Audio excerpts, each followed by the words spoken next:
Ready? Ready. What's up, guys? Brandon and Jeremy here from friendofrc.com giving you our review of the Axial Trail Honcho, aka SCX10. So sticking with our general outline, we'll start with the technical. I'll pop off the lid. You may notice that we cut out kind of the close-up views. I'm going to come in later and show you some real close-ups, but let's start with that. So SCX10, we got it pre-built, which is great. It was ready to crawl or ready to race, whatever you want to call it. Ready to go out of the box. I think we did a nice little upgrade with the Super Rooster. But overall, these kits are great. You got scale 4-link suspension on it, just like you would on a real vehicle. Not too much travel that it's, right on, you know, a crawler. It keeps it as a scaler. And we went with the larger 2.2-inch tires just to get a little more bite. Yeah, these are the, I believe, the HPI rock crawlers. And then these are actually, people ask us a lot, what rims are these, or tires, or whatever, you know, people say, well, these are actually standard Traxxas 2.2s. Sure. You know, why do we upgrade to the Rooster crawler? Well, really, that's just for the lipo capability and a little bit extra tunability. We noticed going to the Rooster crawler, it added some sick torque basically right out of the box. Yeah, and having the brake, I think, comes with the drag brake turned on, which is excellent. So you don't roll down the hill when you're trying to crawl or up or down.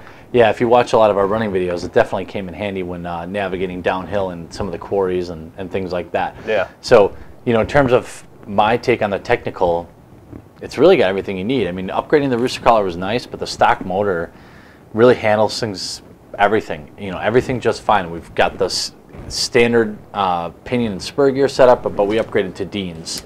Other than that, not a heck of a lot changed here. You know, in terms of moving on to the next thing, which is like cost of operation, people do buy this as a kit, so we'll change your cost of operation. But we have the RTC, or I believe ready to trail or ready to crawl edition. Okay, sure, yeah. So it's super cheap in terms of it's coming out of the box. You know, it's one of the most fun kits for the dollar. Yeah, take it out and start trailing right away. I like the stock setup in respect to those who may already have an RC car out there, say a Traxxas vehicle. You get one of those stock stick packs in there. Well, it fits in this battery tray.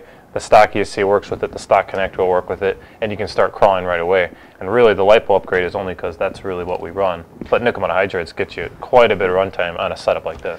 Yeah, and really, to have the LiPo cutoff, most of you guys are, you know, as well with us, seasoned RC people, so having the cutoff, meh, it's not that big of a deal. You kind of know what you get with runtime, you keep an eye on it. If you happen to go a little too far, you'll trickle charge it on like NIMH setting or whatever you need to just protect your lipos. But we like the tunability with the Rooster crawler over the stock setup.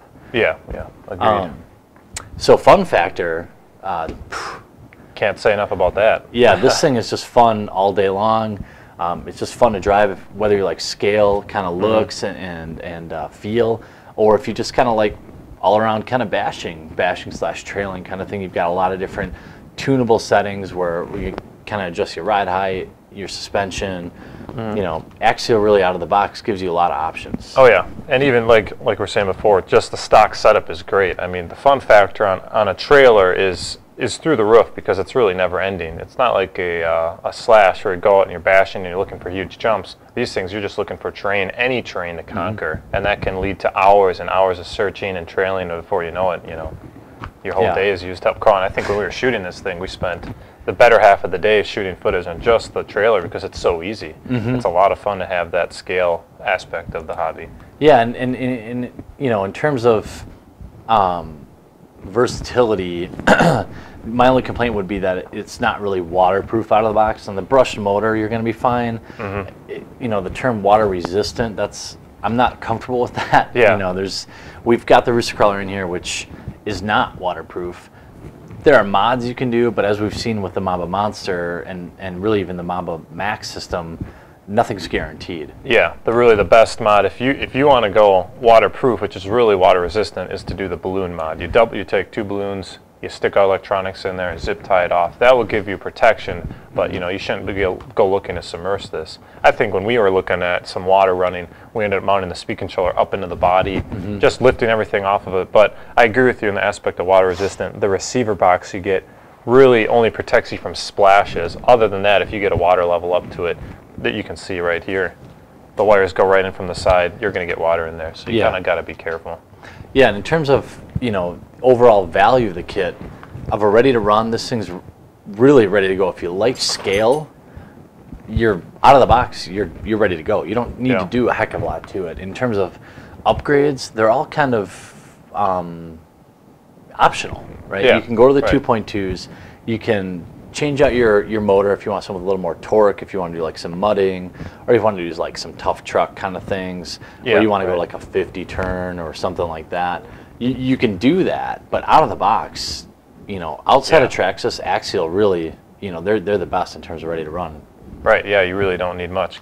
Plug in a battery and go. And that's what we essentially, besides the rooster crawler upgrade, that's what we did. And I gotta say, I was very impressed. Yeah, we didn't run it long on the stock ESC, but that was sort of kind of predetermined when we bought the kit. But I'd say in terms of, you know, the value, you don't really need to upgrade anything.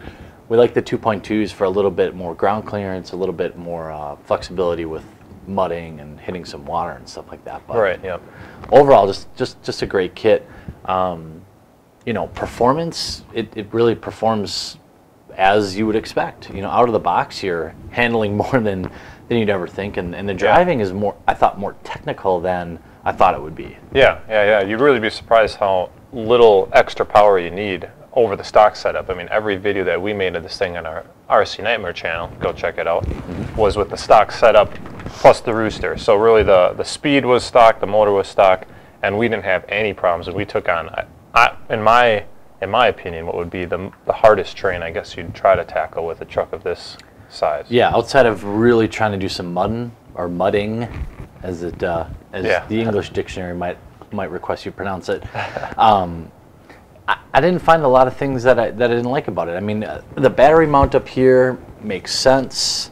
I don't know, in terms it's awfully high. If you're running like a heavy battery, you could run into some issues. If you're running a smaller battery, like a 2,000 milliamp, you're not going to really worry too much about the weight. I mean, being four-wheel drive and everything, you almost kind of want the weight a little bit more evenly distributed, but it didn't really seem to be an issue. Yeah, and I think it helps when you start to crawl some steep inclines, having some weight over the front axle. It could have been a little bit lower, but you know, they worked it out with the way the receiver and servo are mounted. It's just over that, so we didn't have a huge problem, but it will assist in some rollovers if you tend to get on your side.